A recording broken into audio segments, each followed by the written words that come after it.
Ipinag-utos naman ng lokal na pamahalaan ng Naguilian, La Union ang simple ngunit makahulugang pagdaos ng anumang aktibidad at pagtitipon bilang pagsasaalang-alang sa patuloy na pagbangon mula sa Super Typhoon UWAN. Alinsunod din umano ito sa mga polisiyang nakasaad para sa angkop na paggamit ng pondo para sa mga selebrasyon at pagtitipon sa mga opisina ng gobyerno base sa circular mula sa Department of Budget and Management. Sa ilalim ng kautusan, inaatasan ng mga departamento sa barangay, munisipyo, panlalawigan, pambansang pamahalaan, state universities, pribadong institusyon sa Naguilian na umiwas sa magarbong pagtitipon mula November 13 hanggang January 15, 2026. At tiyakin na walang pondo ng gobyerno ang gagamitin sa anumang aktibidad na walang kinalaman sa recovery operations. Hinihikayat naman ang outreach at feeding program sa mga binagyong lugar bilang kapalit ng mga magarbong pagtitipon.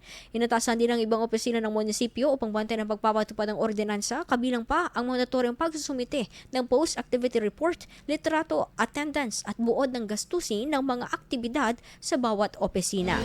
Epektibo ang kautusan hanggang January 15, 2026. IFM News. IFM News.